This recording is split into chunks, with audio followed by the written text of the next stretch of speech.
It's the Fellowship of the Geek Show, a weekly podcast about comics, the comic book industry, and other geek pop culture. Music courtesy of Manny the Martyr. And now, on with the show!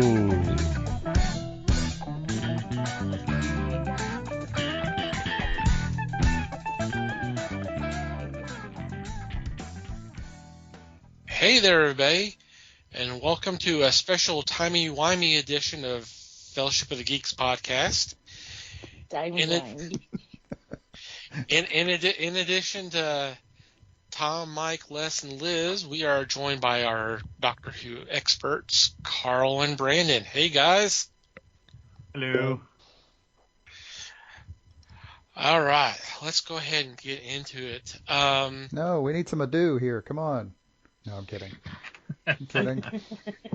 Kidding. And who's taking over to host is Mikey. Haha. See, I learned to keep my mouth shut in intro. Mikey wants more further in his ado. She learned to keep her mouth shut in the intro after about 17 tries. Yes. I wait for and what did you do this week? It's safe. Well, let's just go ahead and get right into it. The three 60th anniversary specials have come out. Also, the Christmas special. It's been a couple weeks. Well, not a couple weeks. Well, getting close to it. So let's get your thoughts about what has transpired and what is being set up for the future of the series. So, Carl, why don't you go first? Let's get your thoughts. Just my biggest thought is thanks Disney for finally giving us a Doctor Who tile a week after everything's already aired. Instead of having each show listed individually. But other than that, yeah, I really enjoyed the specials, especially the 60th anniversary stuff. I thought all three of them were really good. You got basically a different genre in each one of them, which I thought was a nice way to do that. Because the first one, the Star Beast, was based off of a comic strip from Doctor Who Weekly in like 1978, I think it was. Yeah. Then you had the Wild Blue Yonder, which was a completely new thing that I had no information going into that episode about what it was about, other than it was called Wild Blue Yonder, and there were some screenshots with some green lighting and some blue lighting. And then the third one, the Giggle, that was just some inspired stuff there, casting Neil Patrick Harrison. That was just brilliant. Oh, he was just so incredible. Yes. He was. Yeah.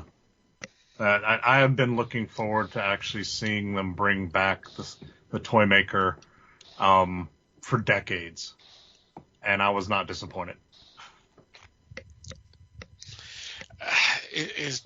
Do you know of any reason why they never decided to go back to that well? They were going to, and I think it was 86. They were supposed to bring the Toy Maker back with the Sixth Doctor and Perry. That's right.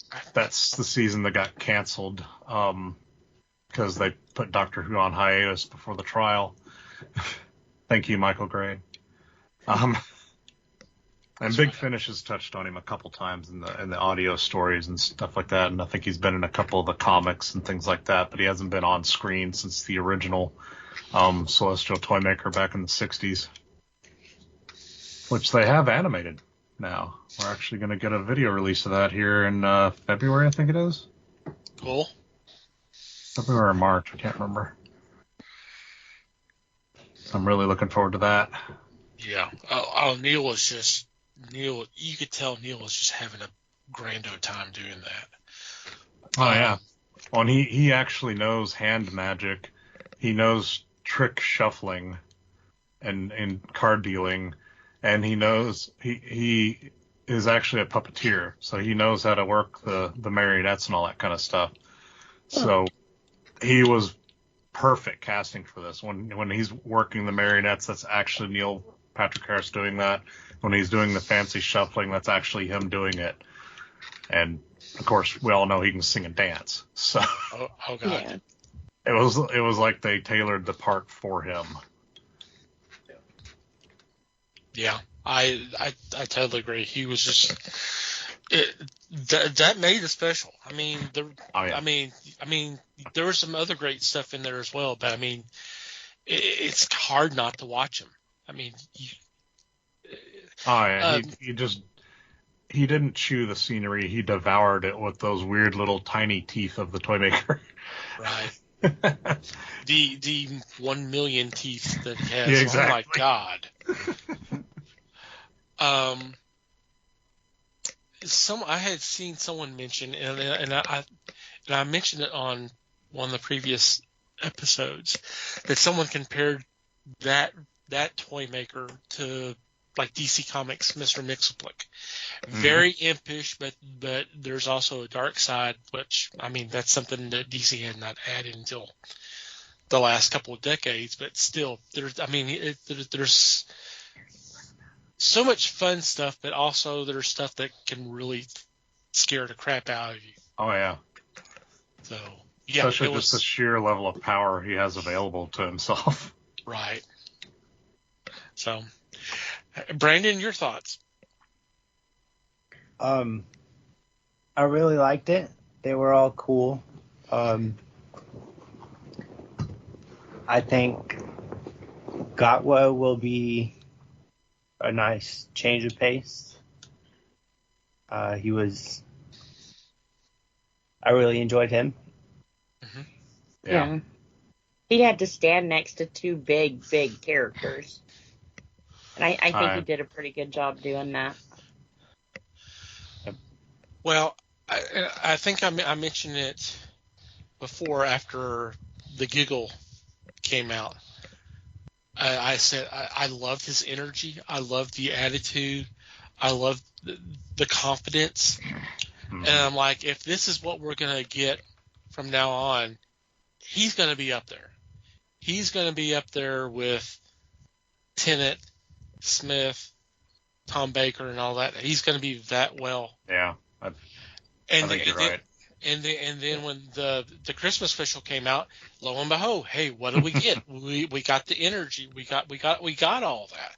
So it looks like that's the way we're going to go, which is awesome. And the thing that I have heard, because I've mentioned this before, I've watched some of the reaction videos from some of the fans. Chewie was also in sex education, and the character was very similar. So apparently, this is just his. That's just the way he is. He's also in the Barbie movie. Yeah, I just heard that the other day. He's one of the Kens. He was in. Now you gotta watch it, huh, Liz? No. I think he's got all of like 3 lines in it, but he is in there.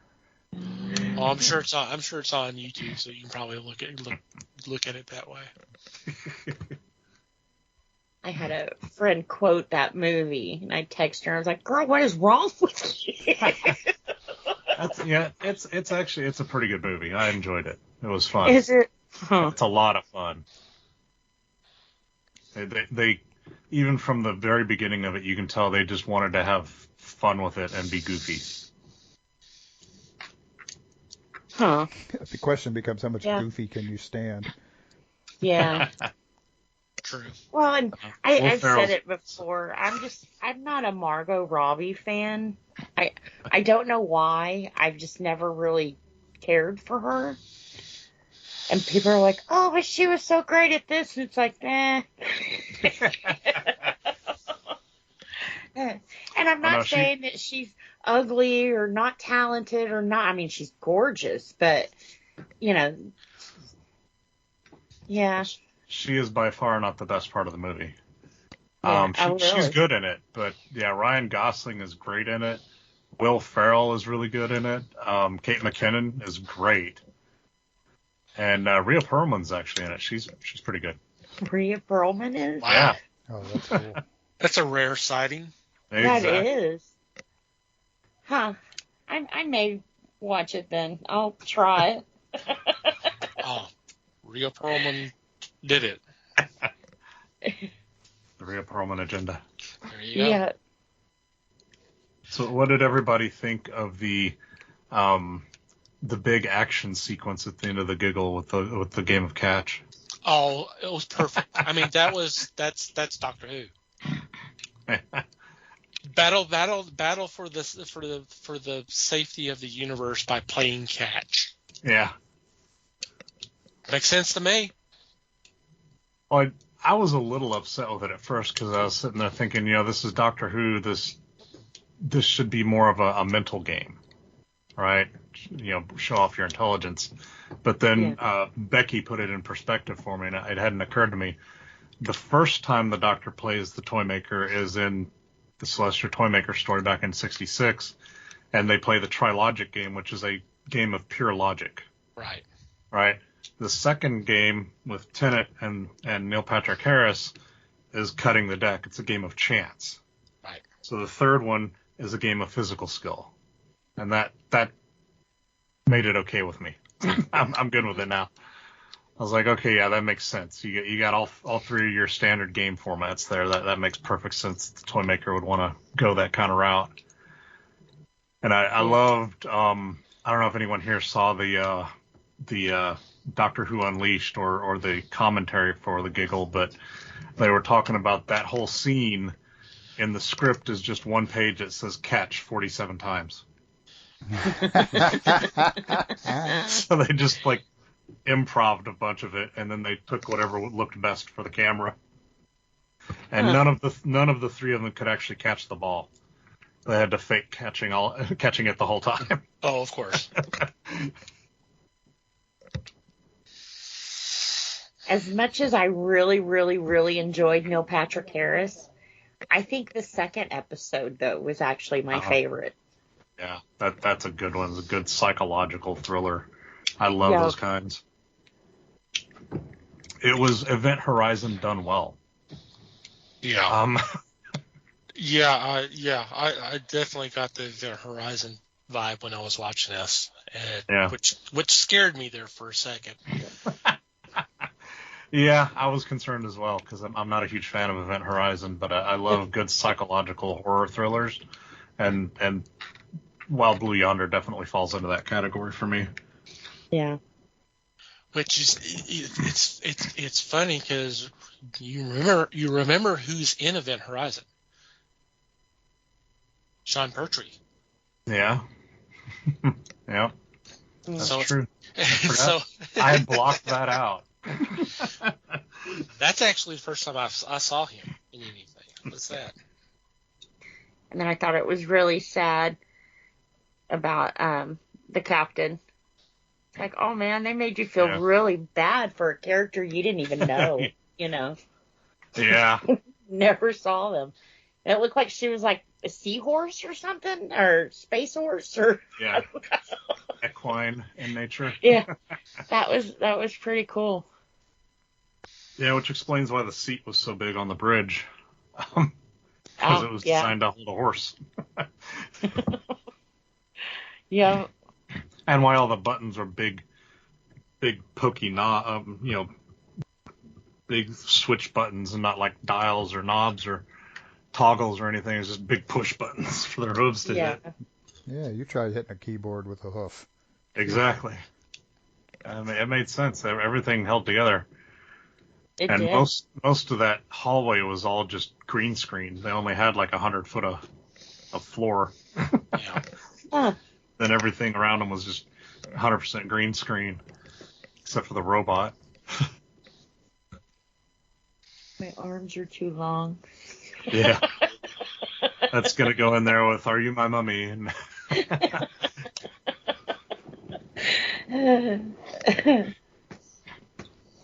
I think, though, that the way that they ended the episodes, I think that definitely left room for a spinoff. Mm-hmm. And me and Brandon was thinking it'll be something kind of like the Agents of Who instead of the Agents of S.H.I.E.L.D. Yeah. You know, because they made a point to show us that she got a job, you know, and introduce us to all those people up there.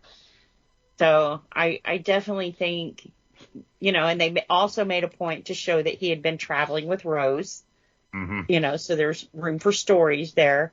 So I think they'll keep the Doctor Who thing going, but I don't know if they'll use Tennant or not, because I think I read somewhere where he said he's just too busy to do this right now.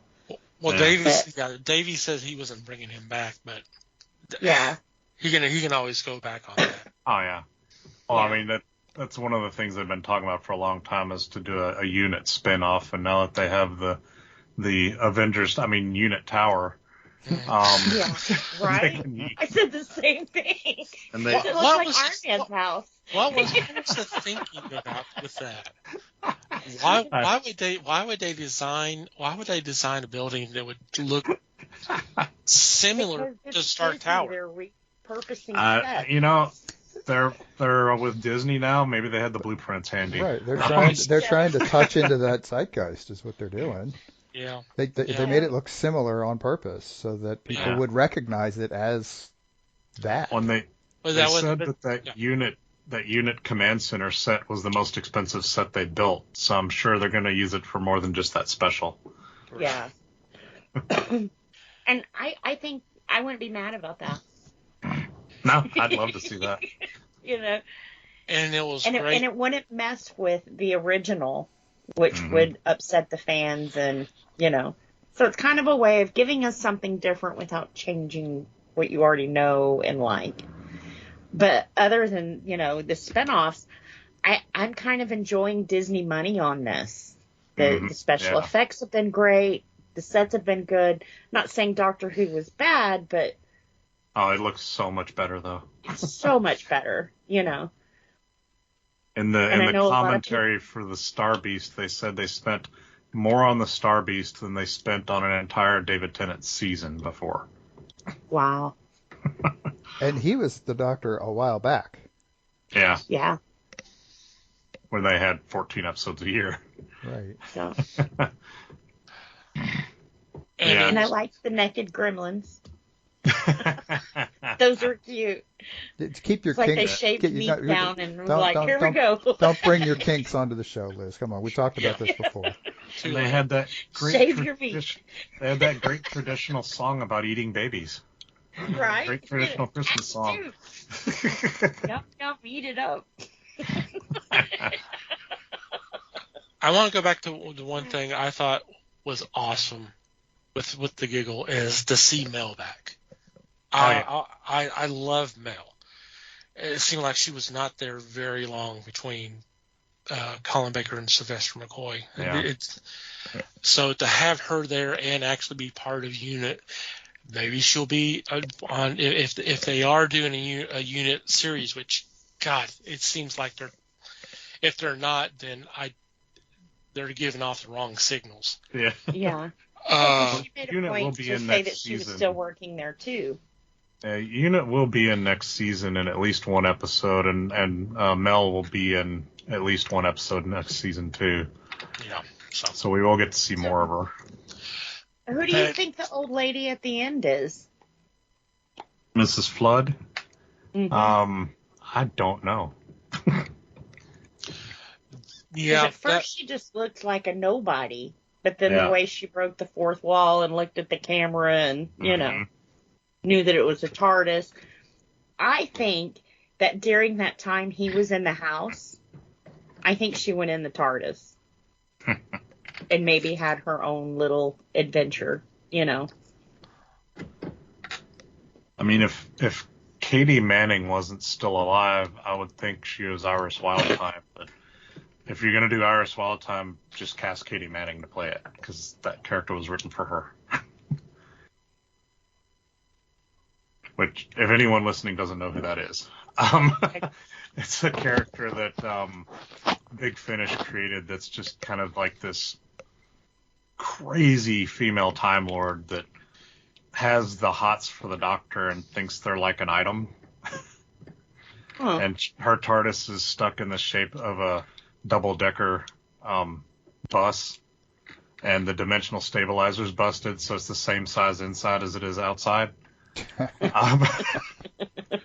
And it was written for Katie Manning. She plays the character for Big Finish. And I would have thought it was her, except, if you're going to do that, you cast Katie Manning to play the part. Yeah. Since they brought everyone else back, seems like they would have. Yeah. She may not have been available at the time. Who knows? I don't know. Or that more likely they didn't think about it. Yeah, I have no idea who Mrs. Flood is. I'm very interested to find out. So I'm sure she'll be a part of next season.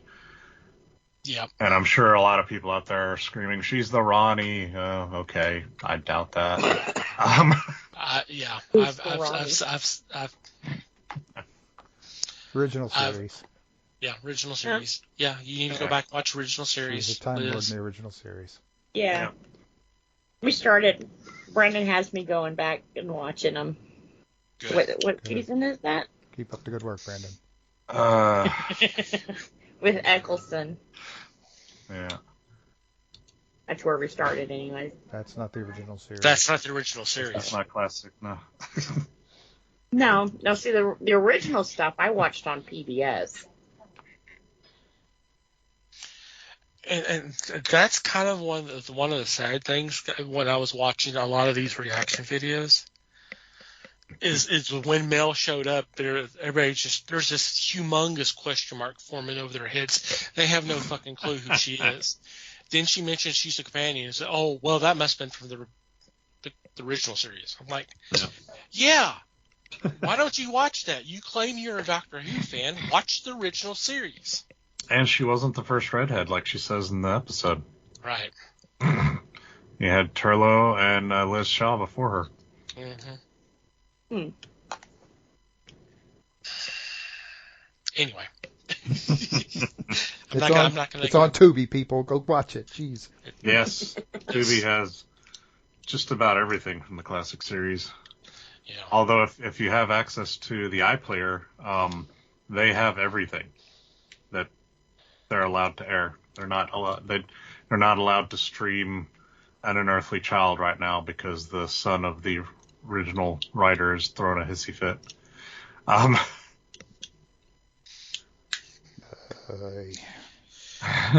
Yeah, of course. But they got everything else, including the animated episodes and everything.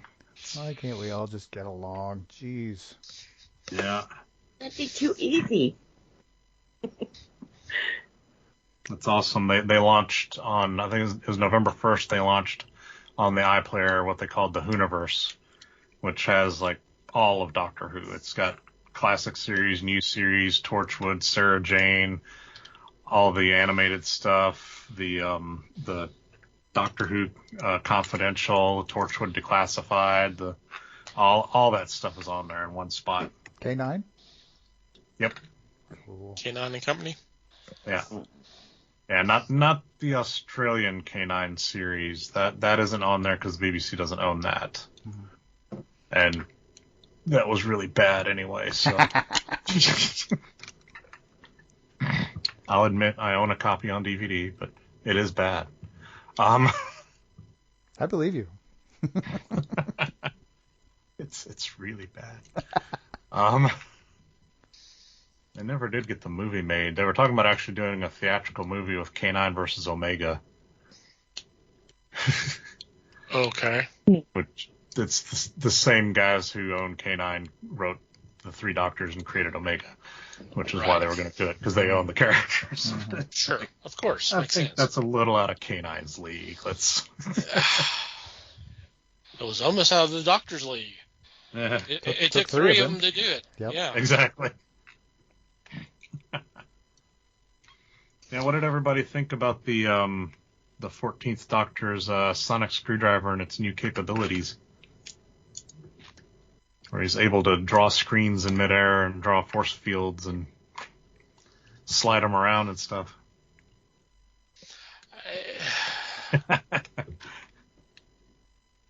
I liked his gloves. The gloves were cool. Yeah. Yeah. I don't know about the screwdriver yet. Well, I mean, it's not a screwdriver. It almost looks like a controller for a video game or something like that. Yeah. But I'm talking about Tennant's new screwdriver. Oh, Tennant's? Okay. And the Star Beast, where he like draws a video screen in the air, and it's projecting the screen, and then he draws a box and energizes it to create force fields he can slide around. Like, if I'm going to be adding features to it, I would rather add both of those features than regrow barbed wire, which we had in the Eccleston years. I would think those would be way more useful to have a screen that you can see things on instead of listening to the sound. It always bugged me how Matt Smith would scan with the sonic screwdriver and then peer at it like he was seeing some sort of screen, but there's no screen on the thing. Telepathy. Yeah, it was transmitting right into his brain. Yeah. Because that's not a stretch. I liked the new unit scientific advisor too. She was cool, and her wheelchair. Yeah. all the stun darts and rockets. A battle chair. Yeah. Mm-hmm. Hey, in the Star Beast, they did such a great job with the Meep and the Rorth warriors. Those things looked like they stepped right off of the comic book pages. Instead of reimagining them or anything, they literally just took it right off the pages of the comics. Right. And I love the fact that the creators got credit right at the beginning. Yes. Yeah. That was very. I liked that a lot. That was good. That was very nice of them. Yeah. It's very, very unMarvel DC-like. You gotta wait until it's about halfway through the ending credits to. Oh well, we thank these creators for actually coming up with the things that we're using in the film. They actually brought them on set while they were filming. Oh, that's cool. That's even better. Huh. Good for them. That's pretty awesome. Yeah. So I did find one part very, very, very confusing. One? And I keep thinking about it, and it was like, it wasn't right. When he's talking to David Tennant about it's your time to heal, and, we've done this backwards, and, we've never fully healed from this. And it's like, okay, that makes sense. But what they wound up doing was, instead of allowing him to heal and deal with things, you just left it in a whole different person. So have you really healed and dealt with anything? You chose to forget it not forget it, but not deal with it by leaving it in another person, which I know is the same person, and that, is a lot to wrap your head around too. But it still was kind of like, well, but are you? Because if you're the same, you have the same pains, this is all you, then, I mean, it would be nice to be able to do that, but is he really healing that way? My headcanon, and the way I explain this to myself, is that they are still, even though they bi-generated, they are still basically the same person. They're still, I'm guessing they're kind of like, trying to think of the word, but basically intertwined, like strange matter, cosmically intertwined. So as the Tennant Doctor experiences things, Ncuti Gatwa's Doctor will get those. Right? They're still entangled. That was the word I was looking at. They're still entangled as being the same being, just coexisting at the same points in time. That's just my headcanon. That's how I logicked it out as far as I can deal with it. Yeah. I'm sure Russell T. Davies has a different explanation for it. Yeah. since you brought it up, you said you heard you said you listened to the commentaries. Did you hear the commentary for the Giggle? Yeah. Okay. I watched that. Yeah. Okay. So the whole thing about the bi-generation, what's your thoughts on that? I don't know. and for those who don't are not knowing what I'm talking about, spoilers. David, spoilers. Davies said at that point where where Tennant and Chewie bi-generated into two different people. Apparently, every previous regeneration of the Doctors bi-generated as well. Yeah. So now they're all out there. Every single Doctor's out there. Which hooks into the Tales of the TARDIS series that they put out on the iPlayer in the Hooniverse, which deals with past Doctors and companions meeting up in a memory TARDIS and sharing memories of their adventures. And it's, Peter Davison and Colin Baker and Sylvester McCoy as they are now, with their companion as they are now. Well, Davies said that show, Tales of the TARDIS, is canon. Yeah. And that's how he's hooking this into that. So. Well, Davies has been on record saying that, he didn't, if he was bringing other Doctors back, he didn't want to do the whole thing of it being a time situation where, timelines are out of sync. Yeah. They all have to come together, which we know from the lore, they can't be together. You can't have 2 or 3 Doctors, the same Doctors in the same time frame, because it's gonna cause so many issues. So to get around it, he's done this. Yeah. So it's not them all being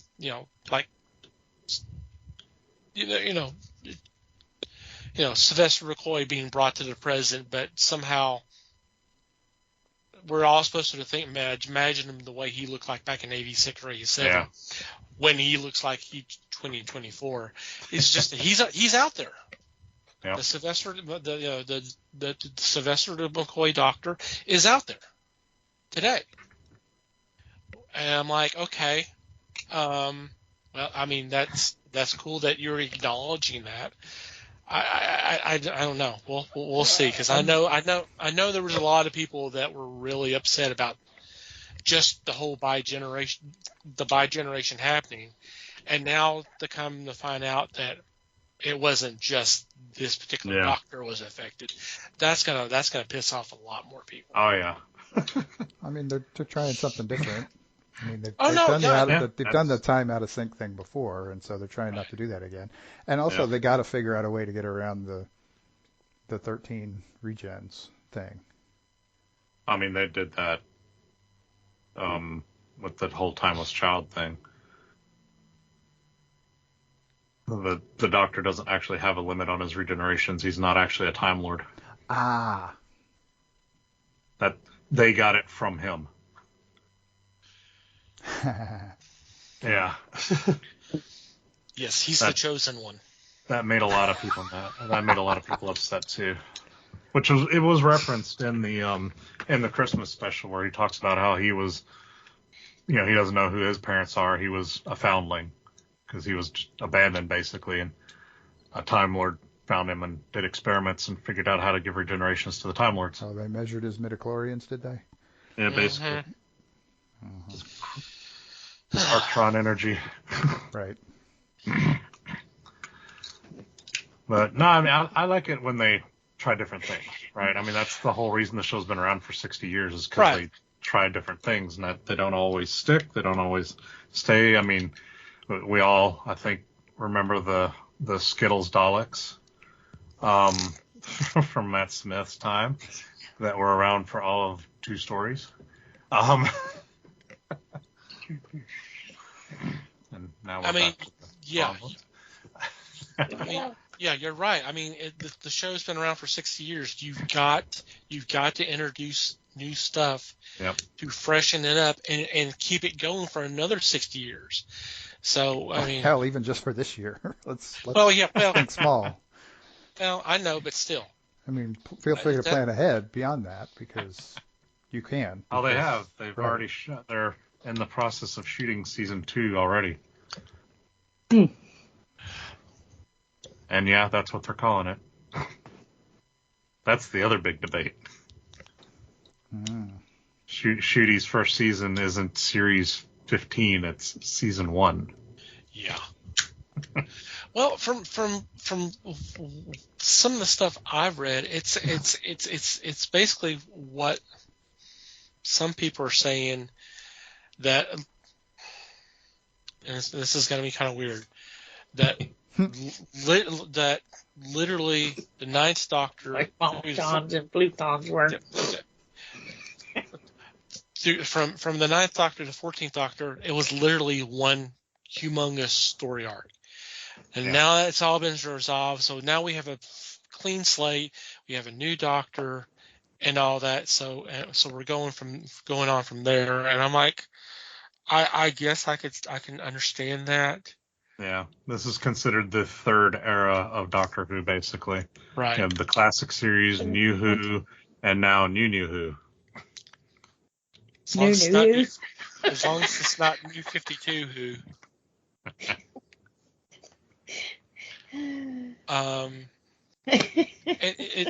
It's funny that you talked about working on season 2. I posted something on Discord earlier. I forgot her name. It's the actress playing Ruby. She was doing an interview, but the way she was talking, it made it sound like everything was past tense. So they were wondering if she's gone after the next season. I'm like, well, that seems awful quick. I mean, 2 seasons for a companion is actually fairly standard. A lot of companions are gone after 1 to 2 seasons, so that wouldn't surprise me at all. Or she could just be, taking a break. They film seasons 1 and 2 back to back, and they may have done that to give her and Shurigatwa a chance to be in other things, right? They can basically take a year off and go do movies or other shows and come back and do another season of Doctor Who. They're basically banking a whole season, because season 2 will essentially be done filming by the time season 1 starts to air. And then they've just got to, do the post-production on it. They'll have it wrapped up long before season 2 ever actually airs. Which brings up an interesting point. On Disney Plus, the episode ended with a little teaser, and it said spring 2024. Yeah. BBC had a little teaser, and it said May 2024. Yeah. I thought that was kind of interesting. Yeah. Granted, May is in the spring technically, but still, why was one vague and then the other one oddly specific? Yeah, I don't know. I thought that's kind of interesting. It is odd. Usually the BBC is the ones that say like spring or autumn. They're not usually the one that's specific. Well, I hope being on Disney Plus, this doesn't fall in the same way as The Mandalorian. That the second season was shot right after the first one, but how long did we have to wait for that second season? Like 2 years? So hopefully they don't do that. Yeah. I think there was this COVID thing or something going on at that time. So. Yeah. Clearly finished does not necessarily mean finished. But, yeah. Right. Yeah. Also, I was about to make a Kirkman joke, but then you turned around and went Mandalorian instead, so I don't have to make the Kirkman joke now. Yeah. I got to keep you on your toes, Mikey. That's cool. I'm fine with it. Okay. One of the other mysteries we haven't discussed yet. The butler did it. He did. With a puppet. When's Jensen going to be on? When hell freezes over. Oh, okay. Thank you. No, he escaped that. So episode 7 of this season. Okay, gotcha. He broke a nail digging his way out of hell. Who picked up the tooth that contains the master? Oh, my guess is it's the same lady that picked up his ring after the previous incident. I'm just hoping they don't use magic spells this time. Didn't you tell me who you thought? Yeah, Brandon, who'd you think it was? Yeah. Nobody in particular, just someone there. Just someone, yeah. Someone random becomes the master. Honestly, it makes sense. I just want to know where she was at, because the thing was on the edge of the platform, and the hand came from off the edge of the platform.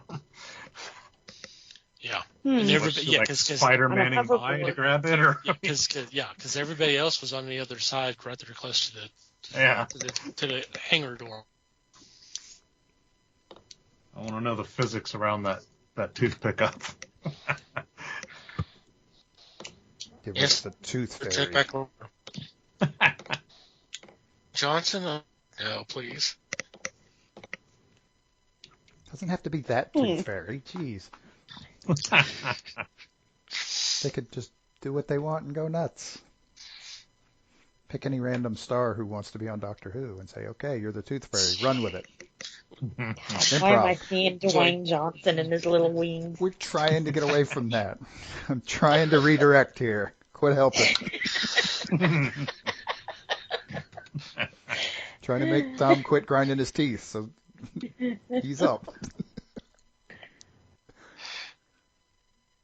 Yeah, I'm looking forward to it. I want to see where they take it and how Ncuti Gatwa does with it. I think he's going to do really well. And I love the new TARDIS interior. Oh, God. I want to see more of that. Yeah. Every single one of the roundels is a programmable LED, so they can actually make it like spell out words and things. Oh, that would be cool. Well, I mean, it's a sentient being, so I mean, yeah. Yeah. Yeah, I love that set. That looks amazing. I'm glad they didn't build it just for the Tenet Doctor and then give us a new one with Ncuti. Well, that would seem rather expensive to do. Yeah, exactly. They did. They put a jukebox in it. Oh yeah, that made me think of something. In the commentary for the giggle, Russell T Davies states that Ncuti Gatwa's TARDIS is the original TARDIS. That David Tennant got the copy, and that there will be something in the next season that proves that. Okay. It's not wheelchair accessible. I'm wondering if we're gonna get some payback on the fob watch from the Flux, because she dropped that down into the core of the TARDIS. Yeah. And that would definitely prove that this is the original, if that showed back up. So, I'm excited.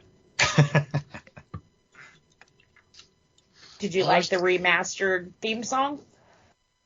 Yeah, it's pretty good. It still reminds me of Rick and Morty.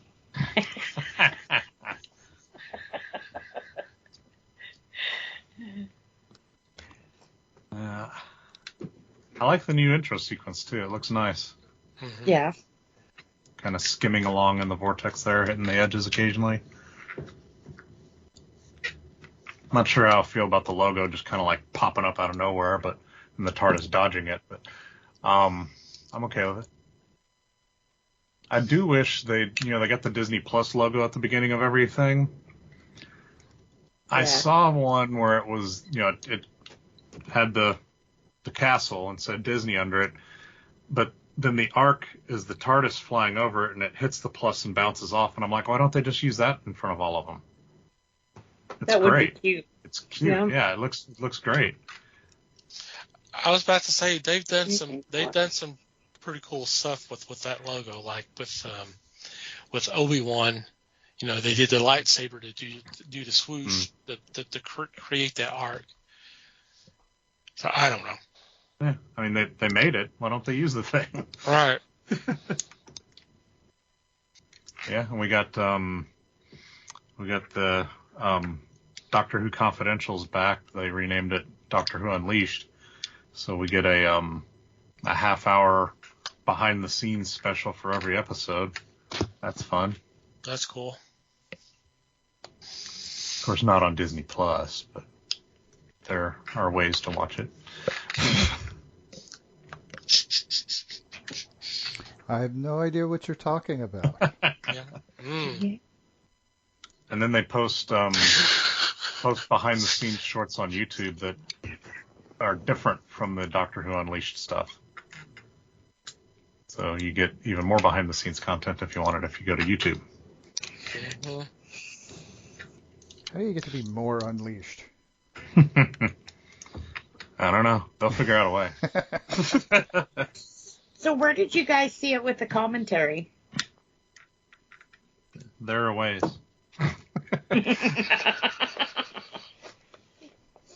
We can't tell you. Tell me, Obi-Wan. Ha ha ha ha ha.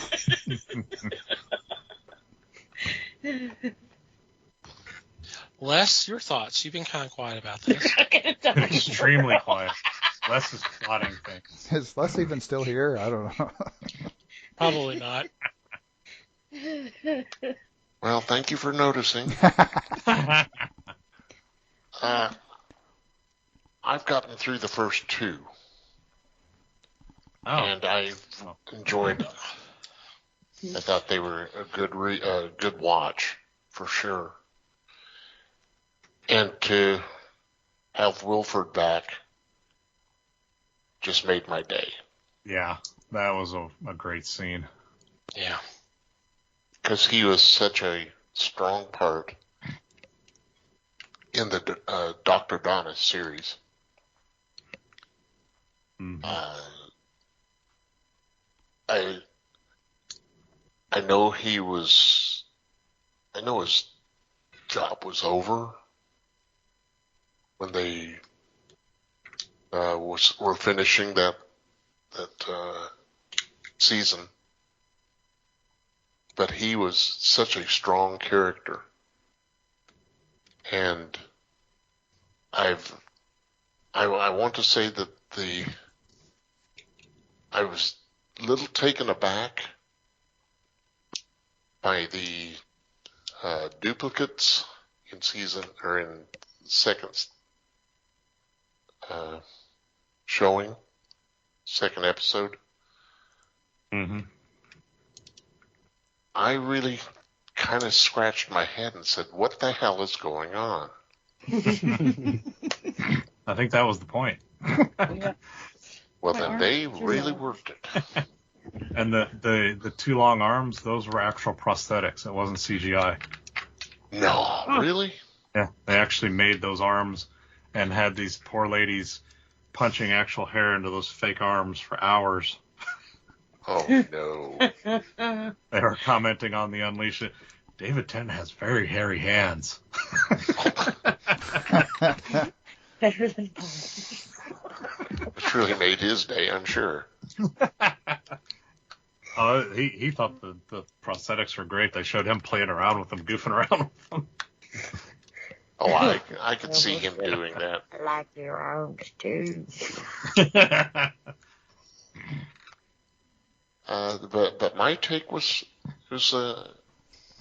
very watchable, very good series, and I'm sure it will continue being just that.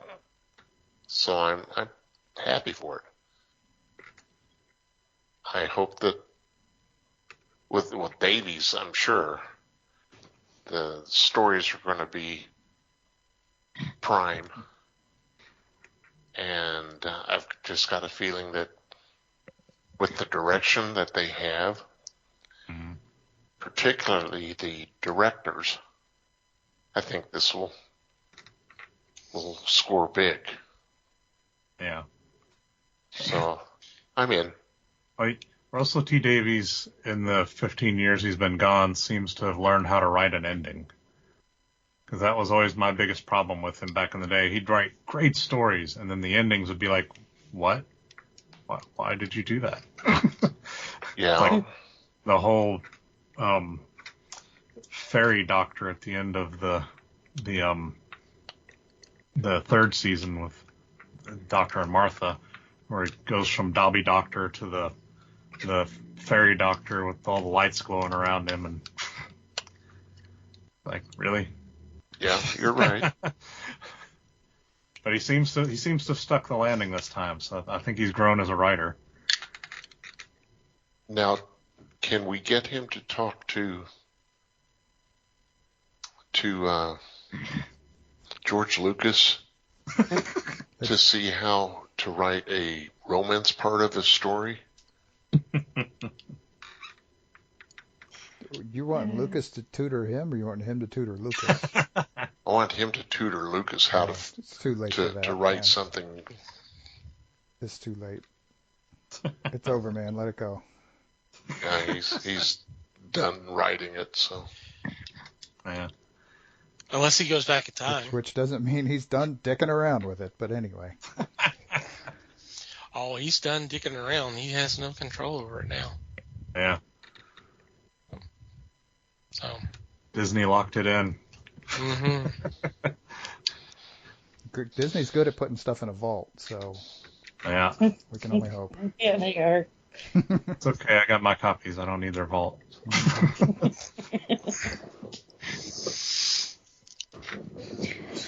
I just got Brandon a new book called The Vault. Yep. Oh, the Doctor Who book? Mm-hmm. Yep. Yeah, that's a good one. That's a big one, too. Big thing. Carl, go ahead and spoil it for him. He's watched the series. It's spoiled. It's a sled. Oh, okay. It's like a coffee table informational book. It's hard to spoil it. Yeah, spoiling the encyclopedia, right? It's got it is a monstrous tome. All right, we're expecting a book report next week, Brandon. Go. Yeah. You got a couple of books. So, chop. He's smart. He can do it.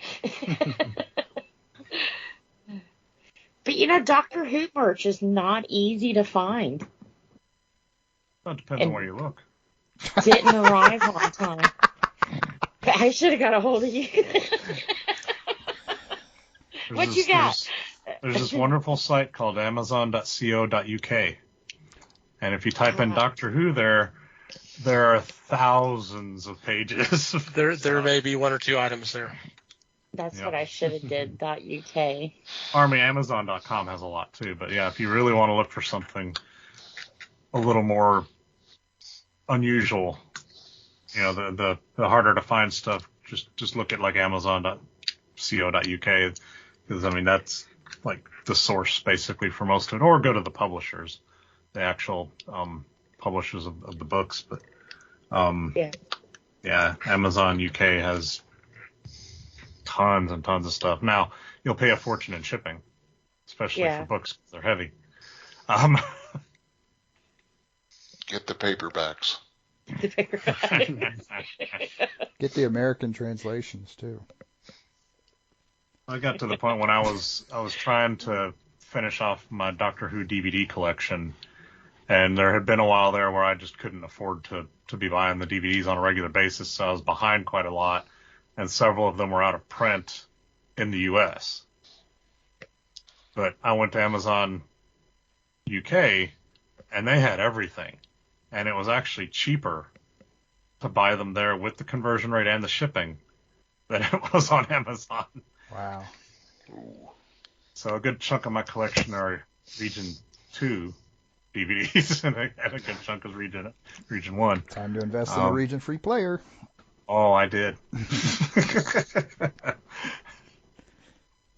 And it works great. I bet. And this episode is... And this episode is brought to you by... Yeah.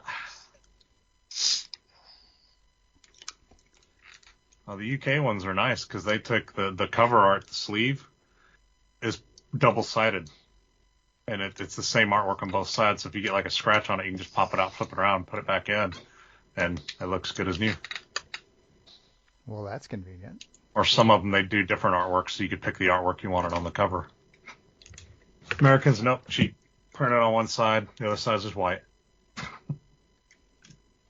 Mm-hmm. Got to save $1 somewhere. Yep. Yeah. Yeah, there's a lot more on the UK side. A whole lot more. I'm sorry, Brent. Hey, there's always next Christmas. eBay is a good source, too. Don't look.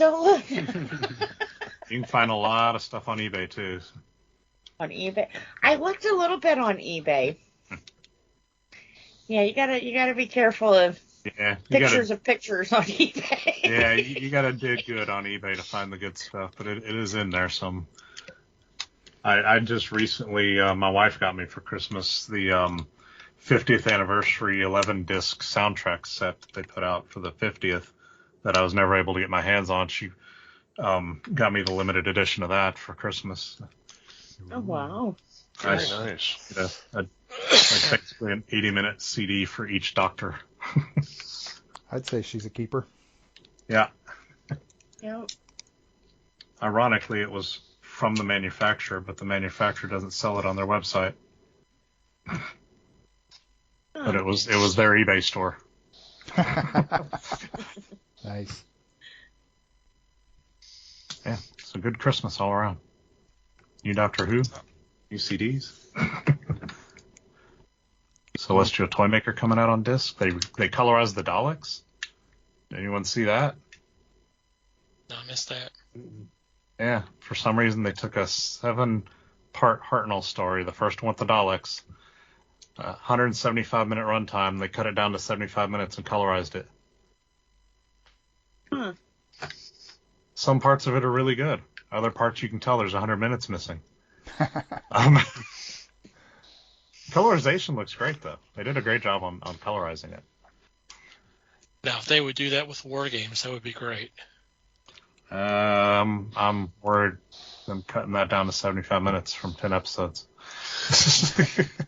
I watched that the other day, and I'm like, I swear this story could have been told in 6 or 7. Ah, for shame. The story's wonderful. That's my favorite Matthew Broderick movie. What are you talking about? What, Thomas, you didn't like him getting captured, escaping, getting recaptured, and escaping, getting recaptured, and escaping? Yeah, especially when that's essentially what happens in the entire episode. They break out, and then they get caught right at the end. And you're like, are you fucking kidding me? Well, it was only supposed to be a 6-part story originally. Yeah, I can see that. And they kept being like, hey, can you guys add 2 more episodes to it? Stretch it out. Yeah, another episode?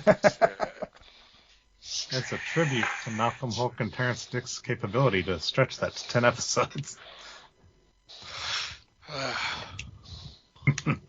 On short notice.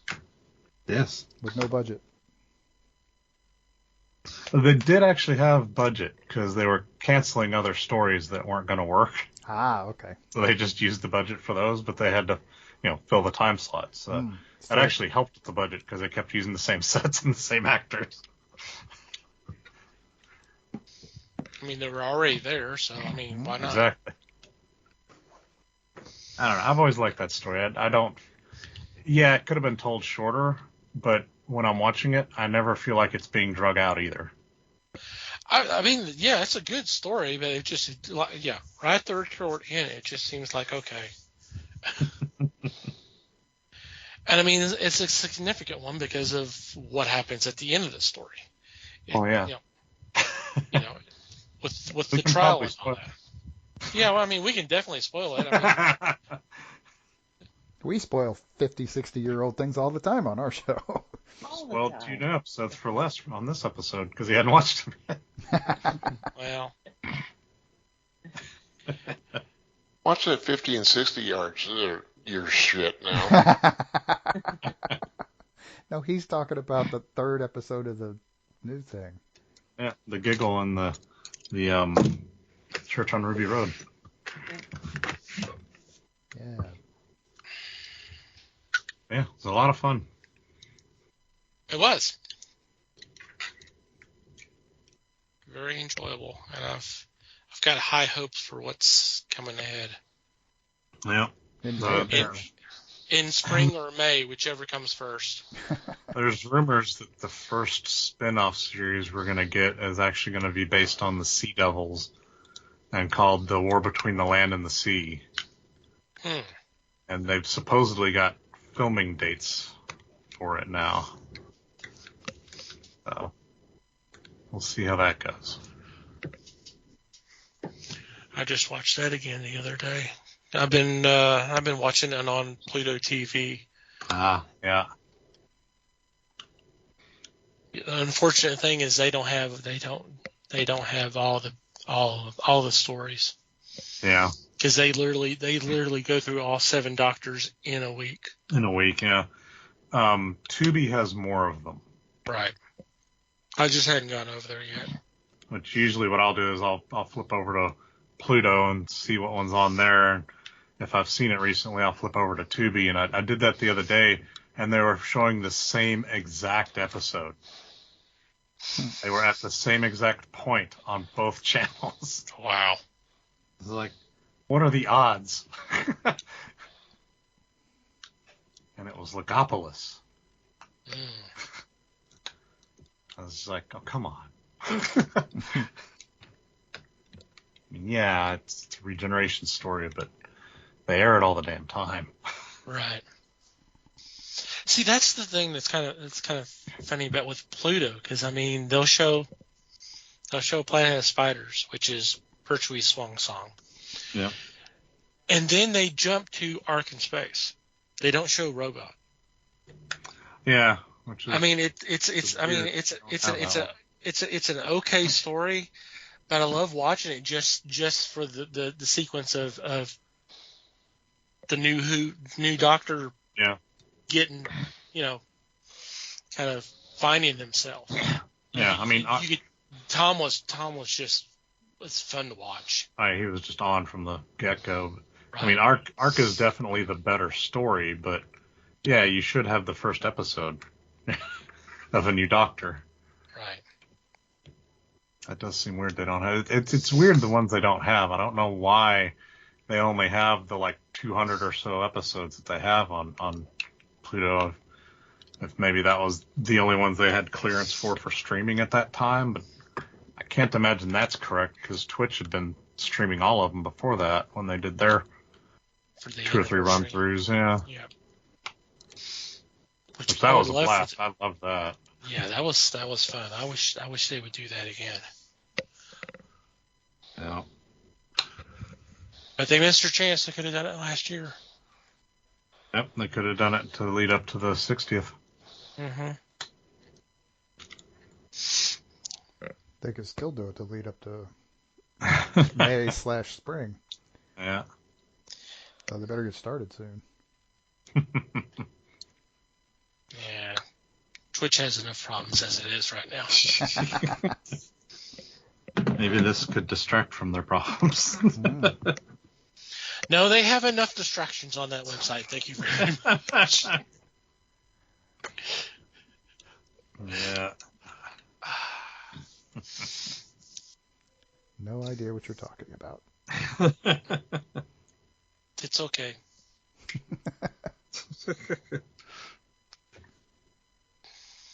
We'll just move on.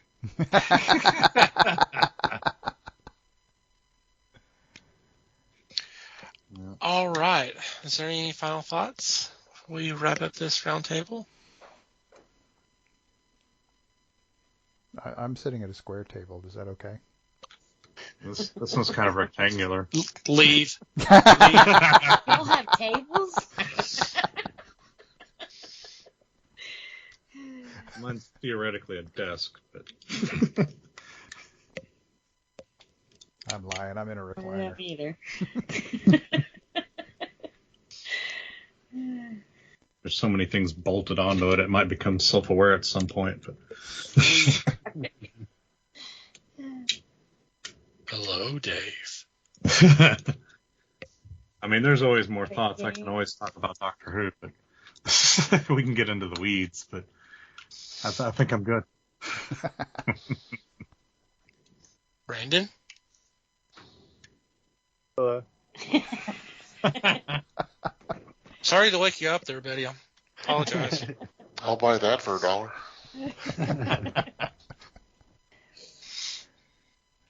And on that note, we are going to take a quick break and be back with Geek News for you.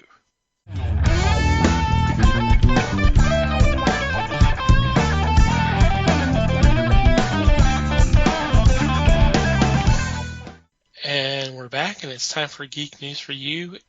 In this segment, we usually bring a couple of news items to the table for discussion. But the way things were going with this particular episode, we didn't know how long we would be going, so we are just bringing one item to the table. And this is an article that was on Bleeding Cool that popped up a few days ago. It was actually on the 5th of January. That's stating that, I'll just read the title. DC Comics have told Marvel that they own Machine Man. And according to the article, I guess DC Comics or Warner Brothers, some semblance of both of them, have been kind of scouring their IPs for potential comics, which when I started kind of reading that, I was kind of laughing. I was like, this is for the publisher that has 500 Batman comics. Okay. Mm-hmm. I'll take that with a grain of salt. But a little history here. Warner Brothers owns the MGM catalog from like March 1986 backwards. So the movies and TV shows and that kind of stuff they own. And some of the among some of the higher known or well known films is 2001. So apparently, based off of that information, in the 70s, about the mid 70s, when Jack Kirby had come back to Marvel, they had him do an adaptation of the film, and it was done originally as a Treasury edition, which was a big ass book, and then they did it as a regular comic, which led into, I think it was like a 10-issue series, which Kirby basically had carte blanche. He did whatever the hell he wanted. And on issue 10, he created a new character, which was originally named X-51, who would later become known as Machine Man. So based off all of that, DC says, well, Warner Brothers owns 2001. Y'all did a comic book based off that film. That character appeared in that comic, so ergo we own that character. And that's as far as it's gone.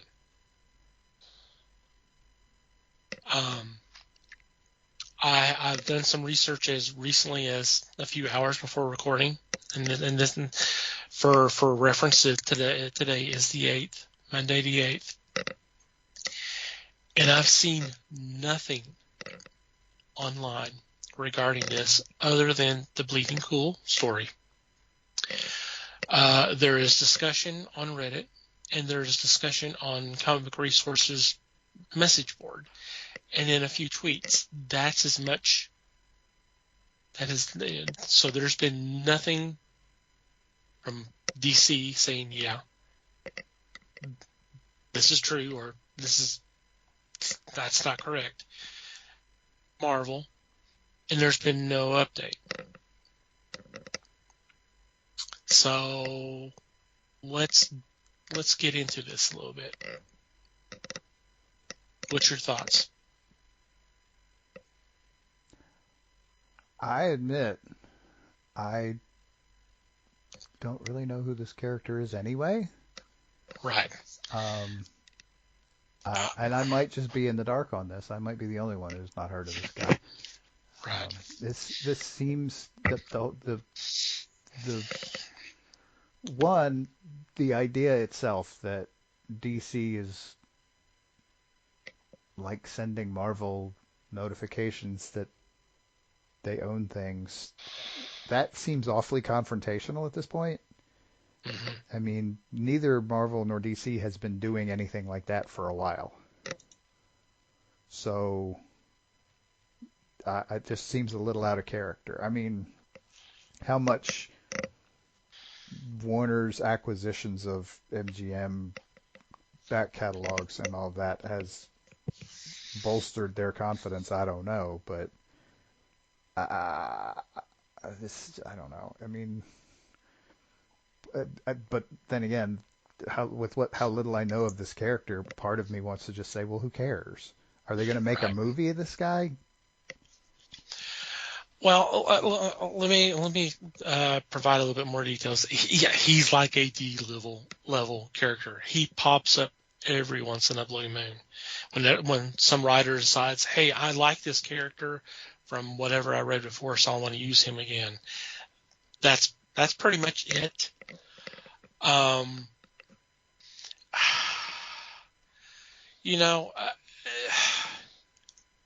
Because like I said, I've been thinking about this in preparation for tonight. I've been thinking about it a lot, and it's like there's smoke, but there's no freaking fire. I'm wondering if someone's blowing smoke up Rich Johnson's ass, who's the guy who runs Bleeding Cool and wrote this article. Someone trying to have fun with him or what? Because no one else has reported on this, so that kind of makes me that makes me wonder. Well, and I mean the whole basis for his story here is a sentence that starts out, quote, "I also understand that DC Comics has now informed Marvel, blah blah blah." Right. This is not evidence. No. So. And it's a really weird thing to just blow out an opinion piece on. Mm-hmm. So, WTF? And the other thing, I've seen this in some of the discussions, so they kind of were echoing some of the things I was thinking. You know, a lot of commenters had mentioned like the Micronauts series and Transformers series and some of that, where the main part of those characters are owned by someone else. In this case, it would be Hasbro, but there was characters created specifically for the comic book. They're owned by Marvel, by that logic. Mm-hmm. So wouldn't the same thing be here? Because this is X-51 was created for a story that had, I hadn't read it in a long, long time, so I don't remember. But apparently it had some interaction with the Monolith. That's it. That is the tie to 2001. Plus the fact that it's in a comic book. So I don't get that. And if that comic book was licensed by whoever owned the film at the time to Marvel to do this, then what makes them think that Marvel doesn't own the property that was created from that? Right. Well, and my other thinking, and I know my logic's not the greatest, but if the logic is, well, DC / Warner Brothers owns 2001, here's a comic book that was based off the movie, so we own that character. What does the estate of Arthur C. Clarke have to say? Because the movie's based off the book. So by that logic, the book. Right. How does that licensing situation work? So maybe X-51 should belong to the estate of Arthur C. Clarke. Right, the Clarke estate. That's the logic I'm seeing here. Am I wrong? it makes sense to me. I mean, it kind of depends on how the contracts are worded, because there's always contracts for those licensing situations. Right. That's it. You'd have to go to the language there, and I mean, that's true. Has DC honestly spent the time and money to do that? That seems odd to me. That seems like a pretty weird rabbit hole to go down. No, I got a feeling that Clark was paid by Warner Brothers. Okay? Mm-hmm. He had a contract with them. At that time, Warner Brothers gave Marvel the chance to do 2001. So at that time, Clark was given money for the movie and the comic book. You say DC bought Warner Brothers, so they now own all of the properties of Warner Brothers, including cartoons and the characters within those. So they own X-51, Machine Man. Doesn't matter what you want to put him as a name.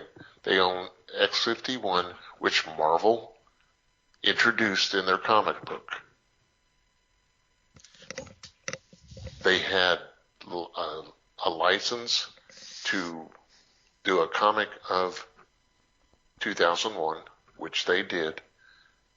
They paid for the information to do the comic. So to me, DC owns X-51. Where was his first appearance? It was in 2001. Right? So currently Dynamite Comics would own any characters that DC created for Doc Savage then, right? No. Because they own the rights. No, they don't own the rights. They made a contract to do a comic book or series on characters from Doc Savage. They don't own the character Doc Savage. No, but if DC created new characters for the Doc Savage comic, wouldn't Dynamite now own them because they have the rights? They have the rights to Doc Savage, yeah. Well, and I think the question here becomes, how far do the rights extend into ownership? I mean, do those rights that we're talking about, is that ownership, or does that actually belong to someone else? I think Doc Savage is owned by Con Nast. Yeah, who owns them?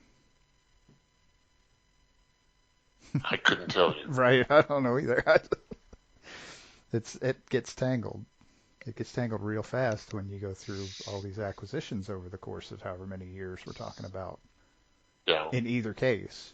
I mean, either for Doc Savage or for 2001. It's a tangled web. I don't know. It just seemed, assuming this.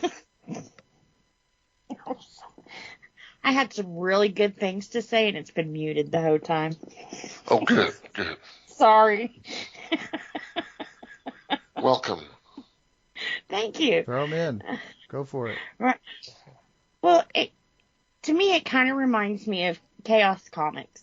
Chaos Comics used to do Lady Death. They used to do Eddie, and they also did a few things for Megadeth, all owned by Chaos. You know, when Chaos Comics sold the properties for those, for Lady Death and everything else, Megadeth made a point to go back and buy the rights to the stuff that they had done for them because they knew it was about to get sold. And, so it seems like the dog in the fight should have been, if it was that important, they should have made sure that they got it when all this stuff was being sold, Yeah, that's something else that's been brought up because the Warner Brothers doing this acquisition was back in like 99, something around there, because it was a part of attempt that Ted Turner was trying to buy MGM, and that fell through, and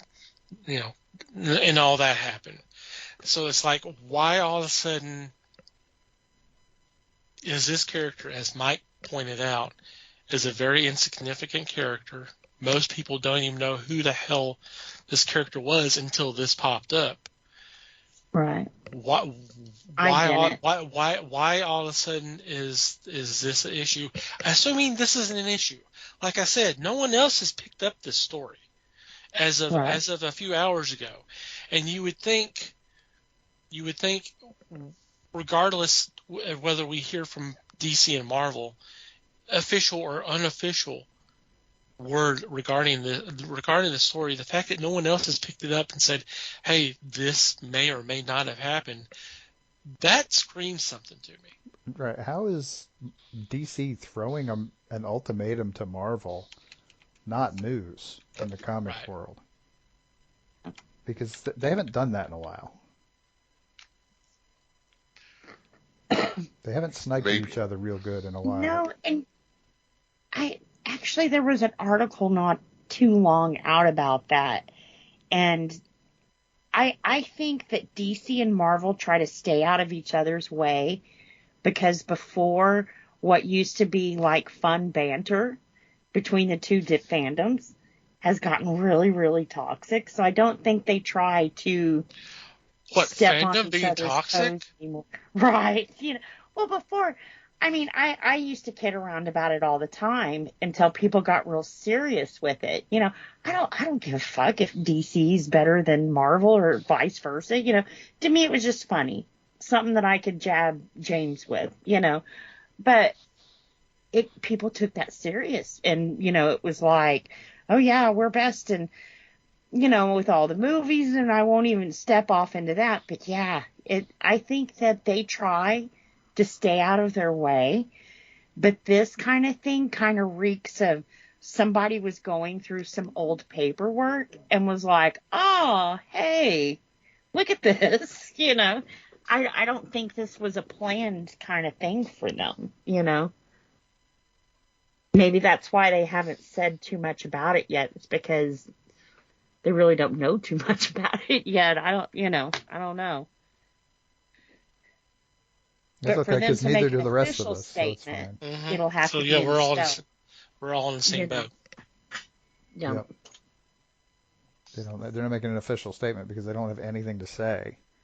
Right. Because they don't care any more than we do. Right. Somebody's trying to stir something up. Mm-hmm. Yeah.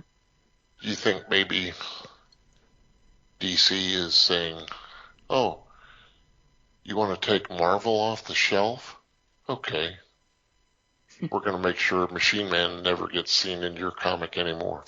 Yeah, this is going to really hurt them, Well, it's funny. It's funny that you said something about that. I saw a lot of comments saying, "Well, this is revenge for DC screwing up and letting the trademark for Captain Marvel expire," which Marvel swooped in and took it and have had it ever since.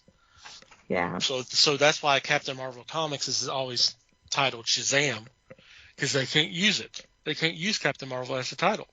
Right. Yeah. So this is supposedly revenge, and I'm just like, that seems a little extreme. Yeah, I think they could hit them a different way if they wanted to. Especially like you guys said, for a D-list character. Right. They could easily make someone different and it not even cost them money to reprint anything or, it.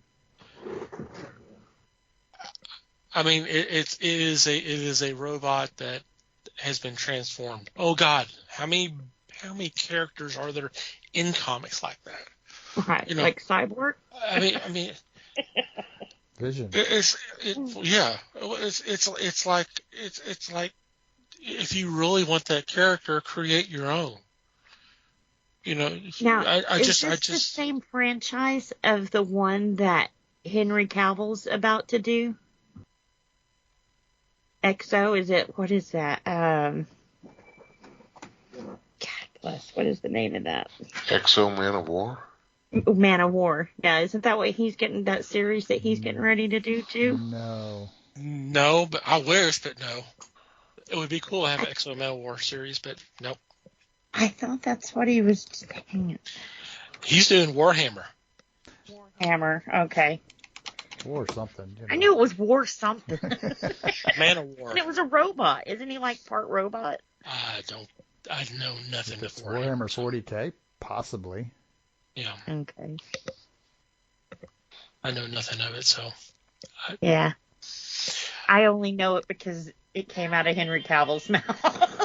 And it was told to him by Jensen Ackles. Right. Well, then I definitely know, and I could give you the whole back history and a little deeper dive that I went into, So I don't know. And like I said, for a publisher that seems to only want to publish bat books, it seems like this is a weird hill to be trying to battle. Because there's thousands of characters that have not been used in several years that, hey, dust them off, bring them up. Their own characters. Yeah. Yes, their own characters, ones that were created for them. Mm-hmm. I don't know.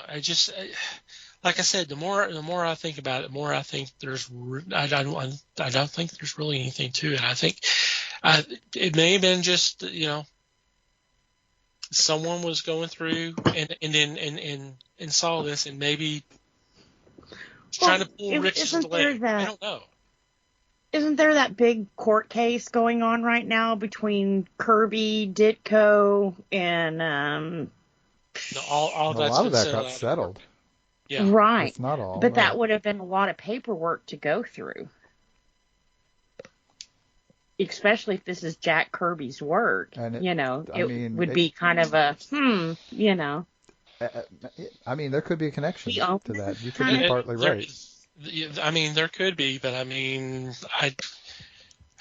has there been enough time for it to be available on free public information? Because this is DC beginning information on a court case involving Marvel.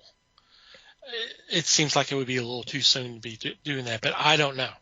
Yeah. It could be. I mean, they could be rummaging through their own records for stuff just adjacent to it because that's going on, and looking through. And their copyright claims.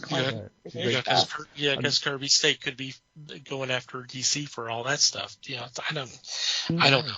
Who knows? I wouldn't stop at just one. Because I, from what I read, it kind of went well for them. So I wouldn't stop with just one. If I wanted my dad's legacy, I'd go the whole way, Who was the third guy? It was Kirby, Ditko, and Larry Lieber. Yeah, there's the most recent one. The one that was most recent that was settled like last summer was Larry Lieber, Gene Colan, I think Don Heck. These were all estates except for Larry Lieber, and then Ditko was involved too. But Ditko didn't get solved out of court until last month. Yeah, okay. Ditko was the last one. Yeah, Ditko was the last one. Vaguely remember this from. Yeah, because I had it on the news last month, one of the days. Mm-hmm. So that's right. So I knew I heard it. Mm-hmm. No, yeah. She was listening. Hey, I was. See, I do. She listens. Now, whether she listens to the real people talking or the other people, who knows? For Taco. My little imaginary dog. That's it. That's the one. So I don't know. Yeah, I'm not buying it until I hear more, honestly. Yeah. Because it doesn't seem like enough of a character to be worthy of whatever drama seems to want to be getting created here. I mean, yeah, he's appeared and the money to take to fight it, Right. Are you going to make that back on a D-list character? Yeah, I mean, he's a character who's popped up a few times over the years, but we're talking 76, 77 to 2024. Yeah. That's an awful long time for a character that's not that long. That's what he said. Appeared a dozen times or so. I don't know. It just seems,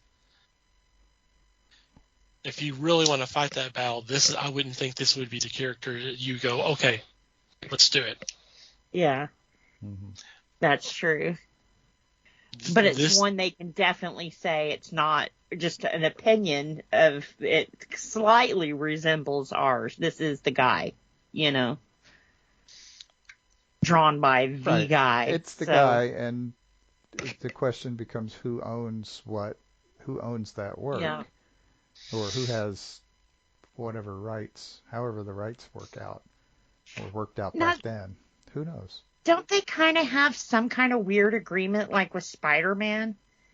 Marvel can still use it for until recently, Marvel could still use it for comic books and stuff, but Sony owned all of the movie theatric stuff.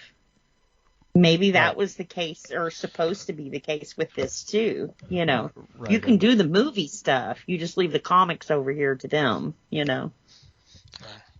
Well, and back to an earlier point, where does the actual writer of the novel enter into the rights battle?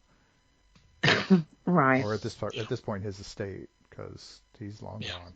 He's long. Yeah. Well, they'd have to know his intention too. Well, I mean, no, they don't. They just have to know what the contract says. Right. Yeah. All of the contracts that led up to that point, anyway. Which we don't have access to, obviously. Yeah. So, I mean, an interesting discussion, but like I said, there's certainly no fire, and I don't see any coming unless something drops. All right, unless something breaks. Definitely have to keep an eye on that one, because I'm curious, kind of why. Yeah. I see that they have a book planned, but they only have a book planned because this is happening, Right. So I'd be curious to see before that book what even brought this guy up to them, Yeah. And if I was a judge, I would also look at the amount of time that you supposedly had this property and never used it. Yeah. So. Yeah. Like I said we earlier. Didn't push it any of the times that Marvel published Machine Man stuff before. Right. They're not even doing that now. What's the point? Right. Yeah. Because they're not. I didn't see anything about royalties or anything like that either. They're just saying they're going to use it in this Justice Gang. That just sounds stupid. I didn't say that out loud. That's a different story. Yeah. Let's just call it the Eternals, okay? Oh. Right. Ow. No, Justice Gang is taking place of the Justice League. It's supposed to be more of a ground level team, and it's actually a play on the villains team, the Injustice Gang. Mm-hmm. But see, for a villain team, I could see using gang. I think violence and. Oh, because heroes don't do are not violent at all. Right. No, well, not at all. Gosh, perish the thought. Yeah. Someone needs to watch Man of Steel again. You know what let me get my monocle. That'll make this sound more important. Well, cast you as the monocle. There we go. When's the last time you ran into the library gang? I mean, it's just, usually they don't associate it with good things. Gang. No argument, really. I'm certainly not going to argue with you about that. I agree. But what about our gang? A bunch of little hoodlums. That's what they were. Oh, that's true. No. Oh, I thought you guys were talking about our gang. I was like, hey, I like our gang. The comic crew. You're biased. Not that. Or not our gang. Not that our gang. Alfalfa and buckwheat and all of them. Yeah. Yeah. Scotty. Beat me up. He was on the Enterprise, yeah. One of the greatest dogs in cinematic history, people. Come on. What, Rin Tin Tin? Well, that was another one, sure. That's why I said one of. Covering my bases, being vague, you know. So, stand by. There may be something more to this than it may. Then again, it may just die right here. Not be, right. Yeah. We may have given this thing more lip service than anybody else in the whole world. Probably more than it deserved. What does that make us? And the person who heard this may have said this before it's gone through DC lawyers before they went, what the fuck are y'all doing? What are you talking about? You can't do this. Just send him to Antarctica. We'll mail him his clothes. Mm-hmm. We don't have enough problems right now. Well, both of them have a lot of problems. Yeah, they do. That was something else that was brought up. Is like this is happening at the same time Steamboat Willie's getting racked over to Coles. So it's like this is a good time for Disney/Marvel. They're like, yeah, well, whatever. Yeah, their lawyers are so busy right now because people still don't understand what's fair use and what's still copyrighted. Mouse with the gloves, still copyrighted. Yeah. Well, someone pointed out, and now we're on a tangent, and that's okay, I guess. What else is new? But yeah, the opening title for Steamboat Willie, he has gloves on. Huh. Now the rest of the cartoon he doesn't, but he has gloves on the title screen. And you go, okay, but that's I think the character design that was actually trademarked though wasn't drawn with him. The cartoon could have had him with it in because there was one other airplane cartoon that is also under fair use now, or what are they calling it? Is it fair use or fair use, public domain? Yeah, all that kind of thing. Yeah, public domain. But see, here's the thing I don't understand. I'm sorry if we're going off on a tangent here. When Mickey Mouse is still being used today, that's like part of their logo, that's their brand. Now, how is this any different than like DC using Watchmen and throwing out a book every year so they keep the rights to that? I mean, isn't that kind of what Disney's done? It's an ongoing use of the same character. And I just don't understand how we can go, well, throw it to the public now because it's this old. Well, it's still being used, though. Maybe if Disney wasn't around anymore, but that's their brand.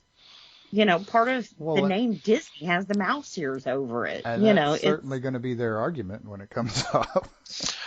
Right. But I think the difference becomes you're comparing copyright law to the contract that Alan Moore signed with DC with DC for the Watchmen book. I mean, these are two different documents. I mean, how copyright law works.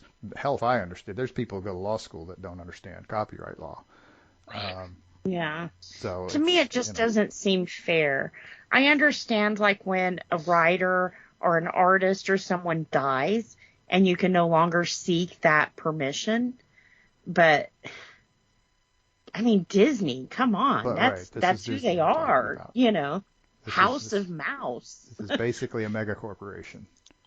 Yeah. Good luck. So it's kind of like, I don't understand how that would, Well, believe me. They sue people over their font. They're I don't understand how they can. They sued a daycare center because they painted Mickey on the wall. Yeah. So, I mean, when I make 3D meshes, I stay away completely from Disney because no matter how small of a game you are or how small of the piece you are, once you slap a price tag on it, they are serious. We're talking days, cease and desist. Well, so I don't understand how they can just go, oh, well, because Mickey Mouse is 100, you lose all your rights to them. Well, not all your rights, but, Well, let me point out the fact that Disney's not exactly happy it's in public domain. They've been trying to get Congress to redo the copyrights like they've been doing for several years. And Congress just like, no, we've done that. We're moving on. We're doing other things. And I don't want to say that Disney's special, but I think in this instance, this is a special case. This isn't like the other copyright claims and things that we've seen before, because they've taken this character and integrated it into who they are, So and not only that, I mean, you guys know me. I love a good horror story. I will watch them 24/7 and still want more. But what sickened me with the Winnie the Pooh thing was that there was a group of third graders who watched this. Come on, what do you think that's going to do to kids to see Mickey Mouse this way? Gloves or not, he's an iconic guy. You see him and you know who he is. So it's kind of like, I think there's a lot that people need to think about. And I think some of these things with the new horror film that they're wanting to push, they're pushing it just because they can. Not because they want to, or this is a dream project, or hell, that'll even be a good movie, but they're doing it because they can kick the mouse.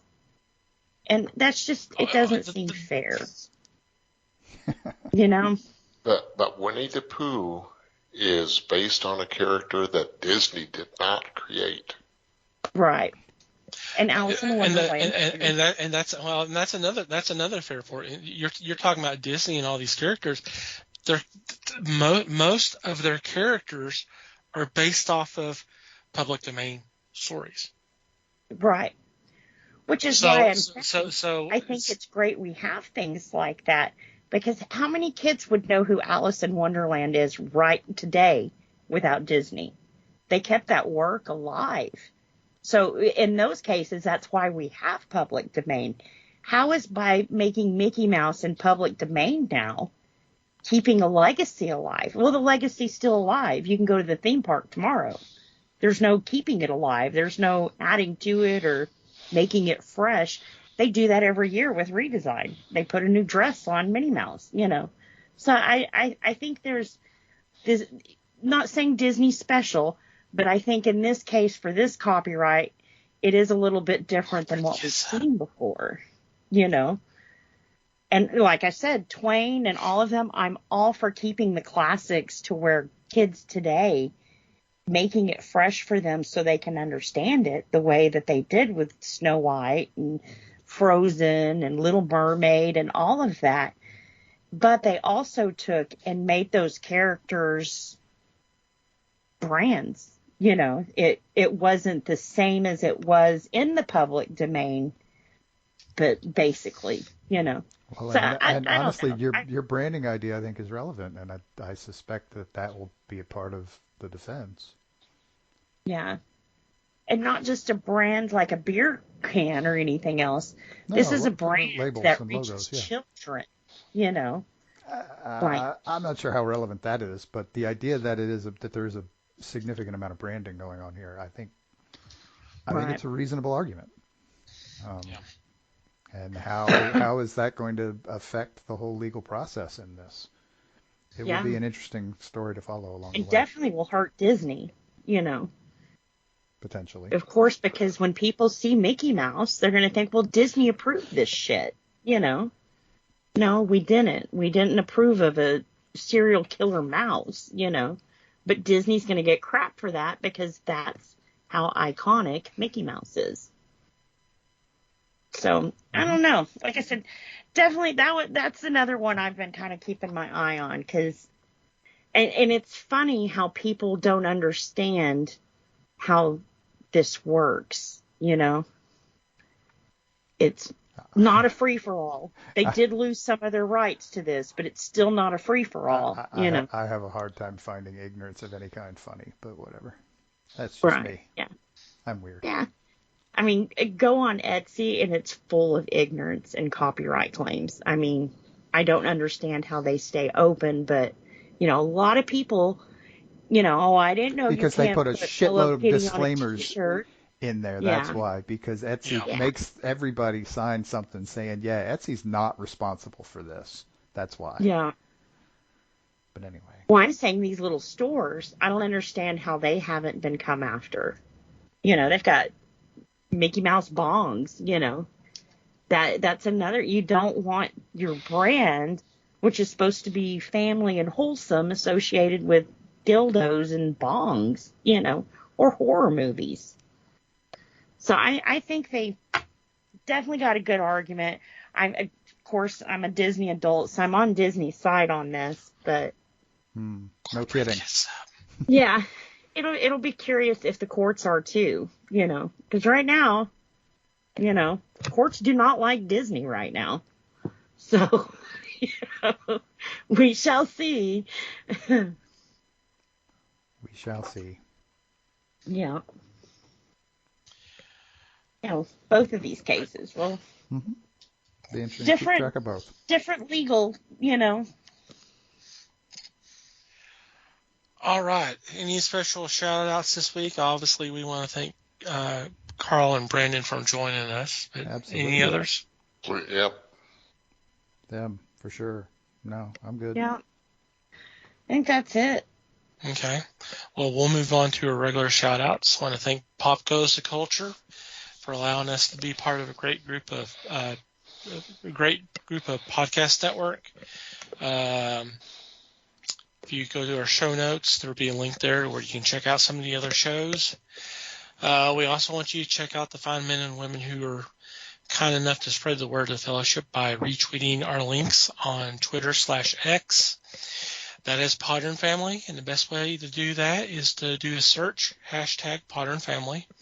Scroll through whatever catches your attention, click on that link, and download that episode. We hope you have a great time checking them out.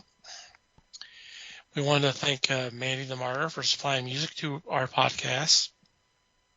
Our show notes, you can find a link where you can check out some of their other music. And finally, you, dear listener, thank you for downloading and listening to today's episode. We value your feedback. Any comments, questions, suggestions, complaints, observations, what have you, please send them our way. Our email address is email@thefellowshipofthegeeks.net. Or you can go to the website and go to the About Us page, and there's a contact form you can fill out. I did mention earlier we do have a Discord that is free to join. We do have an invite on our homepage. In our Discord, we do have a section specifically for feedback, so you can post your thoughts there. On social media, we're on Facebook, The Fellowship of the Geeks. On Instagram, Twitter, and Hive Social, we're at Fellowship Geeks. If you want to follow our personal Twitter accounts, Mike can be found at Mikey Geek. Liz can be found at LN_Geek. Les may or may not be found at Fake Webster. And I can be found at Tom TC Geek. And from wherever you download our episodes, if you'd be so kind as to rate and review the show, it would be greatly appreciated. Anything else before we say goodbye? Just thanks, everybody. Appreciate you listening. Thank you for listening, everybody. We appreciate the support as always. And until next time, geek on, my friends.